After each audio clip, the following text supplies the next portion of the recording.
What's going on, boxing fans? It's Julian Williams with The Distance. I'm here to give you a video touching on this Bernard Hopkins Roy Jones. I think it's my third video on this since I started on YouTube back in September. Right now, at first I was very excited about this fight, but now I'm just not as intrigued by this fight as I was, back in September. I guess the reason being, I thought Roy Jones versus Jeff Lacy, Roy showed, glimpses of his old self. And, I did predict Roy Jones to beat Danny Green. And, he ended up losing in one round. But, there's a lot of reports of Danny Green and his hand wraps and a glove situation, a lot of controversy about that. Honestly, I don't know why Roy is talking about it now. He did just lose, but he wasn't saying that in the post-fight interview. But anyway, Bernard Hopkins and Danny Green were in negotiations for a while. Danny Green wouldn't take a 60-40 pay cut or something like that, and Hopkins didn't fight him. So honestly, I personally thought Danny Green did deserve the 50-50, the same that Roy Jones was going to get. I thought simply because he beat the man that was supposed to face Hopkins. So I thought that he should have gotten the 50-50 share. I thought he shouldn't have gotten, because the thing about the whole situation is the loser of the situation is the winner. The loser of this whole situation is Danny Green, because he's gotten the shaft while Roy Jones is getting another opportunity. Roy Jones has had many opportunities to be on this high platform. I think it's time for Roy Jones to retire. As much as I hate to say it, I think it's time for Roy Jones to retire. I think it's time for him to retire because he's accomplished what he's needed to accomplish in the sport of boxing. Multiple world championships, successfully unified, or almost successfully unified the light heavyweight division. Didn't win the WBO championship, but he did win every other championship, every big organization, and even almost every minor organization won all those championships at light heavyweight. NABO, NABF, USBA, won almost all those championships. Former middleweight champion, former super middleweight champion. And defeated, and James Toney at the time, I believe, was the #1 pound for pound fighter in the world. And defeated Bernard Hopkins early in his career. So now those wins are better than ever on his resume. The fact that he did beat two Hall of Famers. And then on top of that, he won a heavyweight championship. But honestly, he won all those championships, and it's like he should have just retired in 2003. Right before he fought Tarver, because he beat the man that first beat Tarver, Eric Carlin, defeated him. So it was like.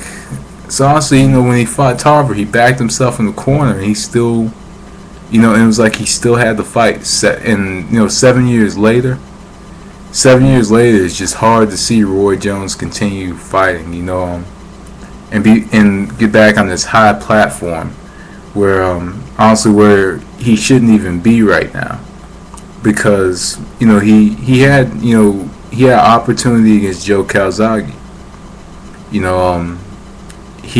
He couldn't compete with Joe Calzaghe. Calzaghe won 11 out of the 12 rounds.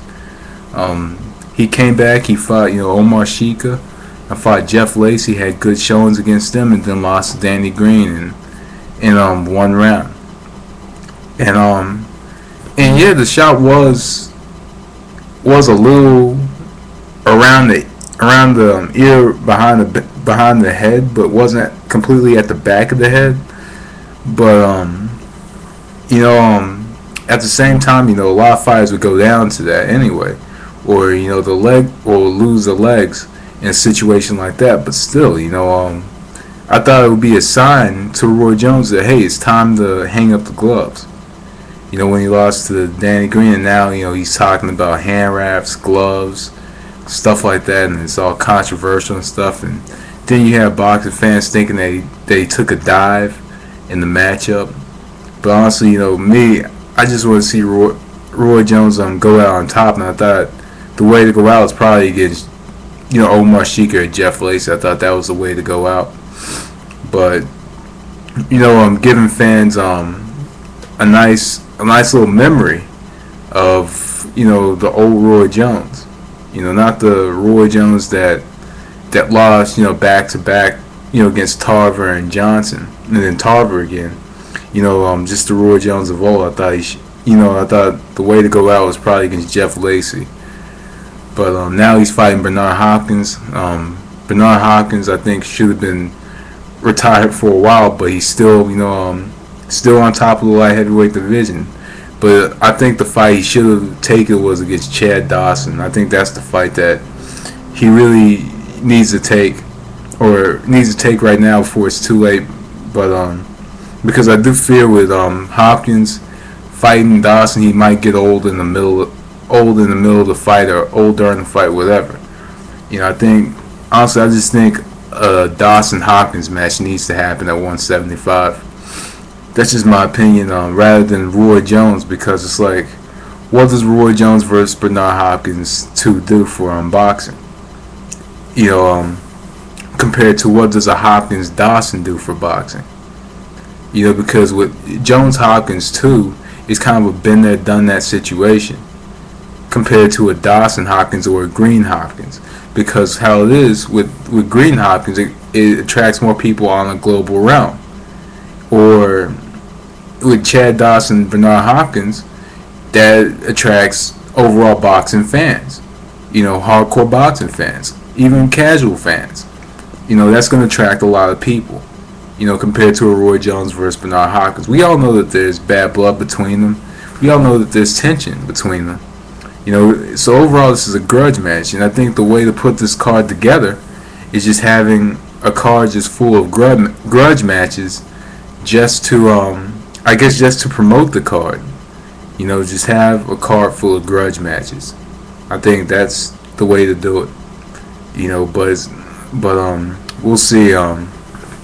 Because there's a few matches that could happen that are overall grudge matches, and I think that this is the way to sell this fight. Especially with two older fighters that are in their 40s, facing each other.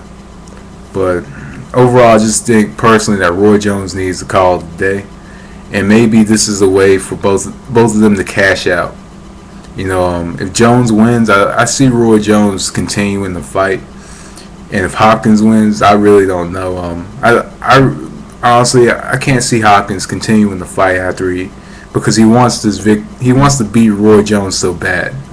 He wants this matchup and been wanting it for years. I honestly thought it should have happened in 2002, 2003.